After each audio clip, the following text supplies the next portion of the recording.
Hey there, I am just finishing up a card. You can't see what I'm doing, but I'm actually pressing it together. I'm trying to let the glue dry inside, and in just a few minutes I'm going to show you how easy it is to join our Barnabas Club Ministries. It's a card club, card making club, and we can accomplish a lot through this card making club. This is what the outside looks like, and it says best wishes. I know it's backwards for you.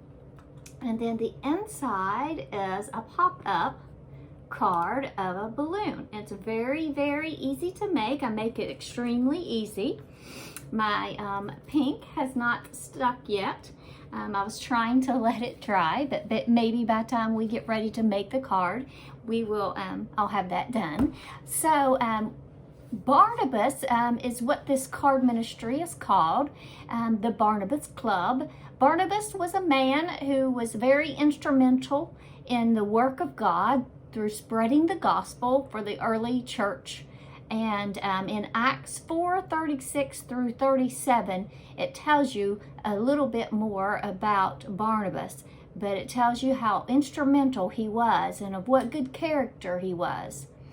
Yet he is not as well known as Paul. He was considered to be Paul's mentor. He was a great missionary, and he was the greatest of teachers at that time. The members of our club will work together just like Barnabas and Paul did at this point behind the scenes to promote the gospel and goodwill and love towards one another. We'll do unto others as we wish to be done to. God could have used anyone else to facilitate Paul's introduction to the church and to launch his missionary career. But he used Barnabas. And could you imagine being the one that was going to introduce Paul, which was Saul, to the church and vouch for him that he was now called by God, that his life had changed and he was no longer murdering Christians and doing all manner of cruelty to them? I could not imagine that, but you'll find that story and that occasion that happened in Acts chapter 4 and 10 and some other chapters. But through the card ministry, we can be like Barnabas and Paul, as seen in scriptures, providing help, providing encouragement, providing comfort, giving wisdom to others.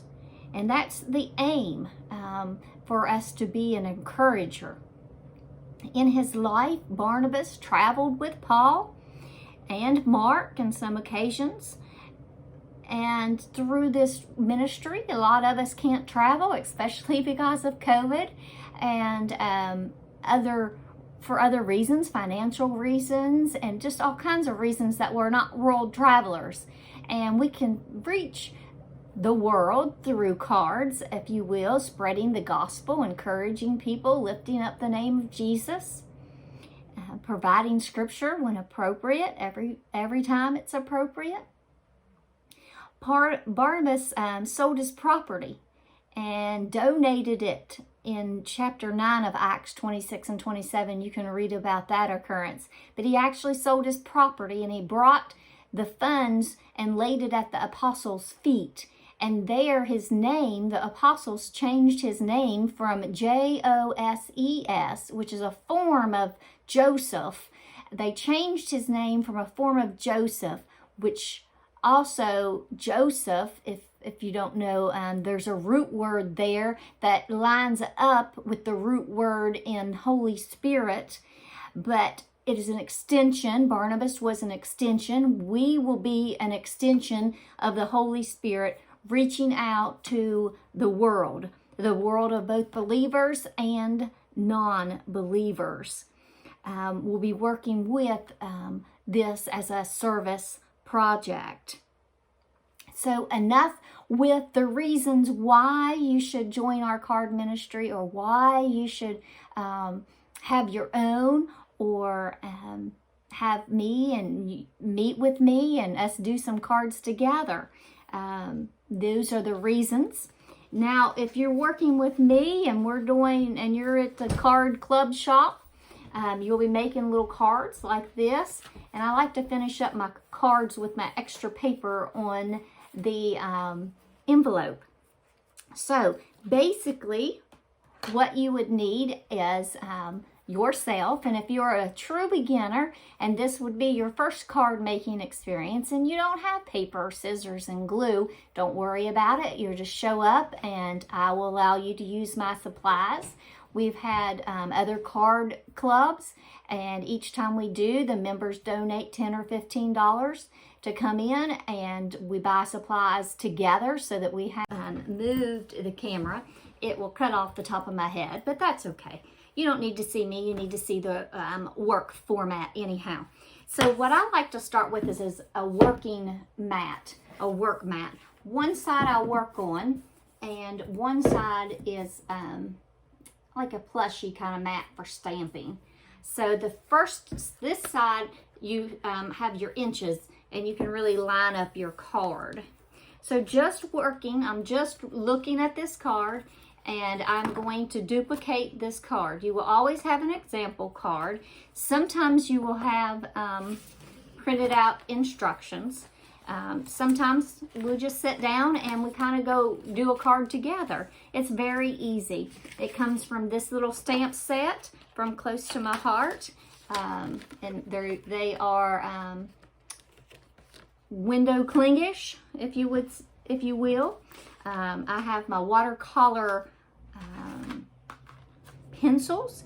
You can use watercolors. We do sometimes, but it's just a lot easier to deal with the crayons, I guess you would say, the pencils.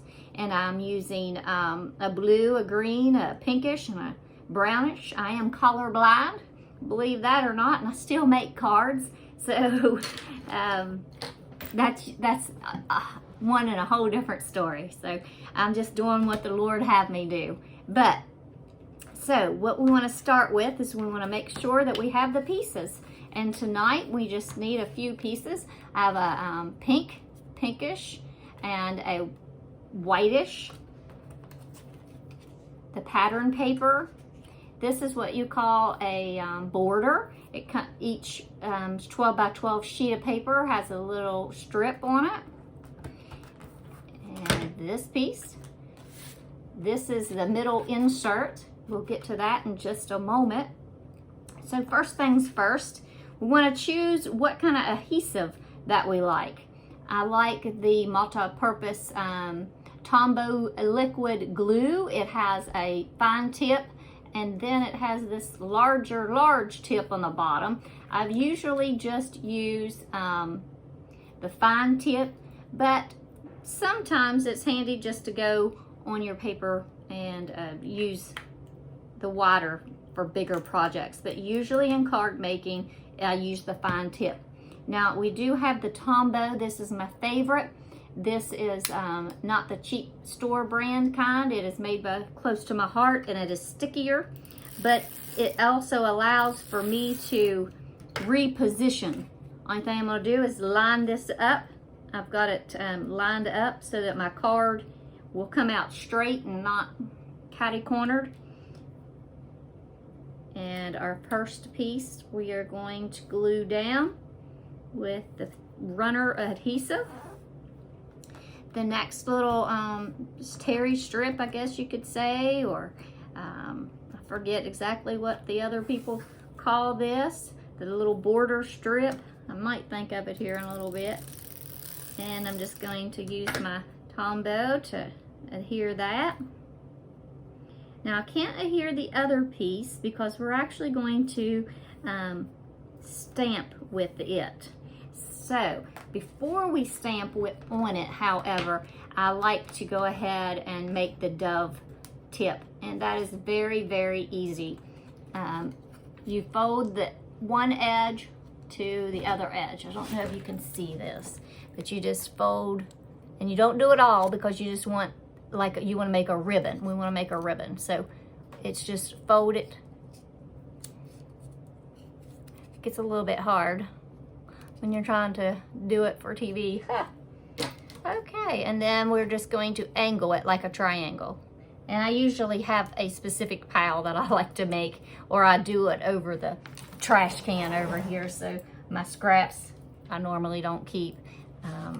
Some people are really scrapaholics and they keep everything, but I just keep certain kinds of scraps and not the little ones. I usually get bombarded with scraps. So there is that little piece. Now, all stamps, and just like anything that you would buy at the store, the generic brand is just not the same, especially if you're card making. You don't want to use glue out of the dollar store because your paper will rough up in edges. And so Close to My Heart products is the best product out on the market for paper crafting. So what I have here is a block. You can hear my dogs in the background. My kids are coming home. This, if I turn it this way, you could probably read it. You want it to be backwards on the bottom. And it says, Best Wishes. I'm going to use espresso ink. And it is an exclusive brand of ink. I like the stamping pads because they are magnetic and they come back together. Is that the kids coming home? So that's all she wrote. That's how you would stamp. I always use this, and I like to flip my board to use the softer side. So I put down this just for a little extra padding. It makes the words pop out just a little bit more. I'm going to line it up. We don't want to go all the way to the edge because when we put it on our card, we are going to cut off just a little piece. But as you see, it really turned out nice. And it's backwards for you. So the next thing we want to stamp, I always have a cat join me whenever I'm doing any kind of paper crafting, especially jewelry. Uh-oh, do you see this little edge sticking up? I'm just going to use a piece of sandpaper and sand that down, and that makes it smooth. And then I'm just kind of rolling it in my ink because I like the distressed look. Now this first card I did doesn't have the distressed ink, but it makes it a little bit different. I'm gonna go ahead and do the pink one as well. Just gives it a little bit more of a difference. I would do this little piece, but that little tough edge won't go in my ink stamper. I need a little sponge, and I happen to not have, I'm out of sponges right now, and it goes on your tip of your finger, and you would do it that way. I don't have one. I may have another type of sponge, but I'm just going to skip it for the moment. Okay, so then it comes with a ring, and you push down. And then this is very important. You have to take your time when you're stamping because you only get two chances. You get one on one side and one on the other side. And so I like this side a little bit better for the distress look. And I'm going to line it up and press firmly. You never want to stamp twice because that causes it to run. And you always want to let your stamp dry. And so I have a pretty edge around it now. The pink you just kind of leave. Now, Close to My Heart sells a wash, but this will work just as well. It's just plain eyeglass cleaner, and I'm just spraying it all over the trash can. And then we have a brush, also Close to My Heart products, and this will just clean the stamp. And you want to do this after every use. keeps your stamps nice and they don't wear out as fast. Next little stamp is a balloon. I'm going to use this espresso. It's kind of in between a slate, like a gray, a dark gray, and a black. And this has a lot of details in it. So I want to make sure to get it covered. So you noticed I rocked it back and forth. You want to go midways with it. You want to press firmly and not rock at all, because if you rock, your ink will fade and slide and move on you. Still didn't come out as well as I would have liked, but it's still good enough. It's very pretty. And then I'm just going to kind of wave it around because the watercolors, this is a alcohol based and it doesn't mix real well. So I want to make sure it's completely dry. We do have a ink, it's called Intense ink, that you use with your alcohol markers. Any kind of products that smear. All I'm doing is I have this edge. And so I want to cut that edge off. I don't like it. I don't like it sticking out. And if you have a card, the envelope the same size as your card, you're going to have trouble. So I just want to snip that off.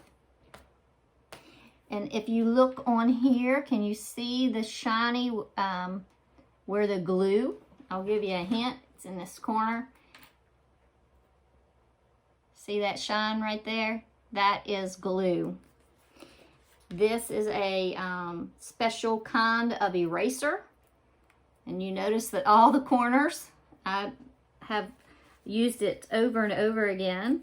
And it will take off the glue and you won't have a resin and it won't stick to anything else. And so I clean up my little glue mishaps. So it's not there now. No resin there. Piece of cake. Easy peasy. Let's see if that's all the stamping that we need. Yes, almost all the stamping. So I'm going to go ahead and close up the espresso ink and put it to the side. This one is called Smoothie. It's kind of pinkish, kind of orangish maybe.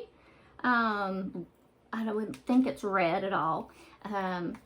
But each little pack, each thing that you buy, each paper pack, like this one is Card Making Workshop Your Way, Using Watercolor Paints, and it's exclusive stamp set.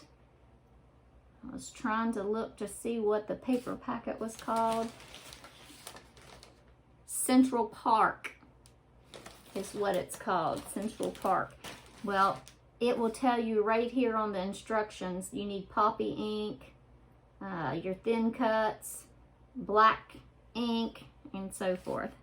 So while that's drying, we'll go ahead and fold the insert. Now I cut the insert just a little bit too big, but that's not a problem. We'll fix that at the end. So the inside of the balloon you want to fold out of the card. So it is scored, and I don't have my scoring board, but we don't really need it. All we're going to do is take that and fold it straight down the middle so that your balloon pops out of the card, just like that. And then we're going to fold it back the original way that we want it to close.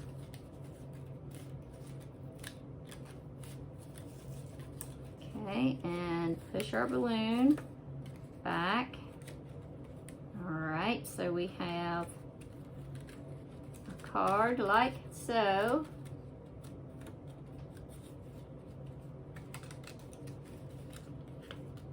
I like this side better. This shade's a little bit darker. And the edge here of the balloon, you can it helps it pop out more if you fold it. And there's lines there, but you can't see them. So you have your balloon pop out. And then when you fold it, it kind of looks like this. And I want to make sure that crease is good in there, so I'll push on that crease a little bit. And I'm going to line it up inside of my card and then lay it down. Now for this, I don't really want to use my fine tip. I want to make sure that I get this tip and this tip firmly glued so that it sticks in my card. I'm going to use the Tombow for that.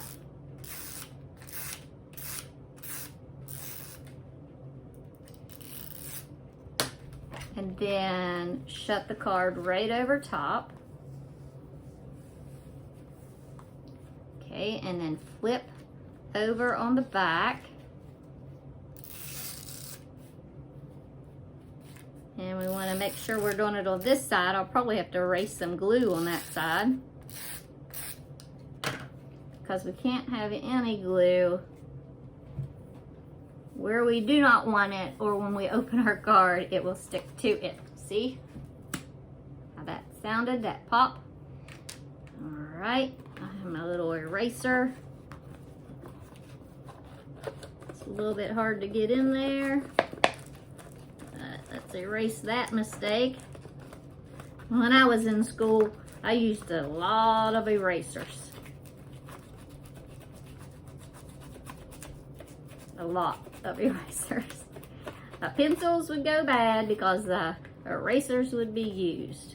Then they'd give me the eraser that goes on top, and I'd use the eraser on top before I finished the pencil. My work was not always the neatest. Still isn't neat today.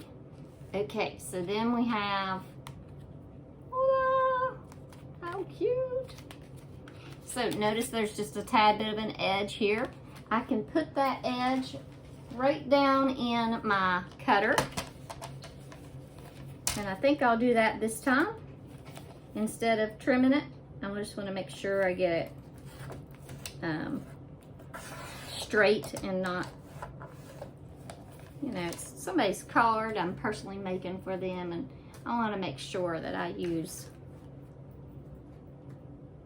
all of my might to make sure that their card turns out the very best that it can. Hey Kev, can you get me a tissue? My husband's in there being all quiet. The kids are not at home. We have 3 teens, in case you don't know us, and they are all snow tubing. Just any kind of tissue would work. All right, so now I'm going to introduce you to a third type of adhesive. Notice on this card the overlay from the pink to the gray and from the circle to the pink. So on this card, we are going to do the same. Thank you. Thank you, thank you. Oh, excuse me, my allergies are awful. My family did have COVID. It's been 2 weeks, but I always have winter allergies, never fails. So again, for the ribbon, I'm going to use my Tombow, and it'll mess your ribbon up if you turn it the wrong way. So you want to make sure you get it the right way. The pink is going to go outside of the line of the card, and I'm glad that this particular strip has a line on it because it makes it easy. Now for the dub tip, looks like I need a couple of little pieces of glue. Hold that down a minute because it does take it just a little bit of few seconds to dry. I want that down nice. Then I'm going to flip this over. You always want to flip your card over. Do not try to trim from right side up. Aha. Perfect. And you don't want to cut the crease because then you'll have a hole on the inside. So that's how you check, make sure you did it right. You stay over there, Mr. Leo. Next thing I want to do is here, this pink. And I am going to... Next thing we need to do after the cat avalanche, we are going to adhere this, the pink circle with 3D tape. Now 3D tape is a little bit thin, very, very thin, but it just will cause enough puffiness to make the balloon pop. And so it makes it easy to tear, and I like to have evenness, so I'm going to put it on 4 different corners. And if it's not enough, you can tear another piece and it stacks nice and easy if you want more than 1/8 of an inch. And we want that to come just over top of the pink ribbon on your card. Yay! Okay, so this part is done. Let me show you 2 things about watercolors. This is blue, Mediterranean blue. And if I color on a sharp surface like this, you get kind of, I don't know, not so smooth. It looks more like colored pencil. If you don't want the colored pencil and you want more of a paint look, which is what I'm looking for, I'd use the, what would you call that? It's like foam paper. Yeah, like the little piece of foam paper that comes inside of your stamp set. And if you see how much smoother edge this is, it just makes it, the colors blend way, way, way better. And this blue on the outside, yes, in school we were taught that we were supposed to paint inside the lines. Well, it's on a I can't remember what they call this particular paper. It's not white. It is not daisy white paper. It is more of a flat paint white maybe. But it just looks like it's blowing in the wind more if it's on the outside. And I'm trying to stay away from the black as much as possible, or coffee color, because it will bleed. I just want it to kind of like sway in the wind. And I like this darker, so I've got to go over it a little bit more. But it's definitely a difference between that and these strokes. And the more you circle, the more it kind of looks like paint. You don't have your sharp edge lines in there. This is what you would call a fine detail. I'm great with the gross details, but when it comes to the fine details, that's where I need a helper like you. We are very made social creatures. So there is the blue.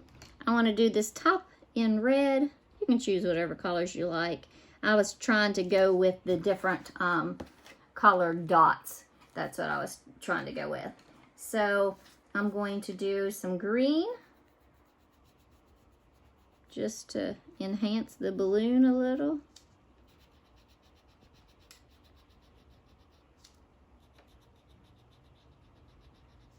And as you can see, it does not look, it looks more like stamp than it does a colored pencil.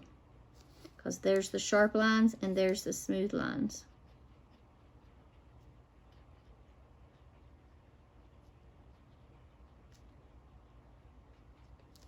And then there is a brown. It is called earth brown, so I'm going to color my basket in earth brown. Now, is that like a special pencil? These are watercolor pencils. They are they're not sold very many places, but that is a special kind of watercolor paint. And so this one or this one? This one or this one?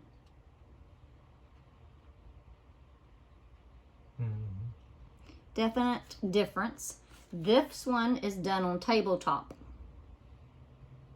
And that's why I wanted to show you the difference. It's finite, but it's enough to make me think that the card looks better. And I want to send this to someone to encourage them or to wish them well, and I want it to be my very best work. We always want to have integrity and do the very best we can. So I want to do the same thing because I don't think that's enough of a lift with this. We're almost done. A couple more details I want to put on it just to make it more personal, especially if I know whom I'm sending this to. But this card is one of those that I don't know exactly, but I will when the name comes up or when someone sends me a request to send a card. Yes, I am a 3D tape hoarder. I use a lot. My husband says. And then I want to adhere right to the middle of that. Okay, and I want to notice something else. The subtleties. See the black distressed ink that I used? And on this card, there is no distressed ink around the circles. Which card looks better? A or B? Now we're in the doctor's office. Does it look better 1? Does it look better 2? I think you'll agree that 1 looks better. Two last final touches. And this is a teeny tiny heart. And it's on my 1-inch block because it is so tiny. And I'm using Smoothie ink. And so just press firmly on Smoothie ink and wish our heart away here. I'm going to make 1. You always want to do things in 3s. You know, when we done home interior and we learned how to put things on the wall, you put things in 3. So the same thing with card making. 2, and then retouch up the ink. 3. So odd numbers work well. And I'm going to go ahead and use the cleaner, which got on my hand more than it did on the thing, but that's okay.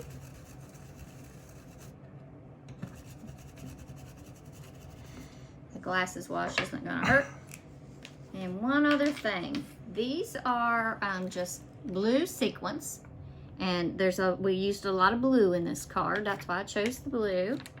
So you just peel. These are peel and stick. So that's an even number now. Now we must have an odd. And here is the little one. Now yes, my nails are long, but I don't have a problem taking off the sequence. You can use tweezers to take them off. And that is our pop-up card. Yeah, but two's even. Yeah, 2 blue ones and 3 red ones. So we'll make that 5. Now I did cut out some extra pieces, but I don't think they're necessary. For the inside, it's recommended. I mean, we could add that extra piece. Different color. Or we can add this extra piece. I don't think it's much needed. I think it's simple and pretty. This one I added the blue piece in there. It didn't do much for it. If anything, I think it took it away. So that is up to the card maker's discretion.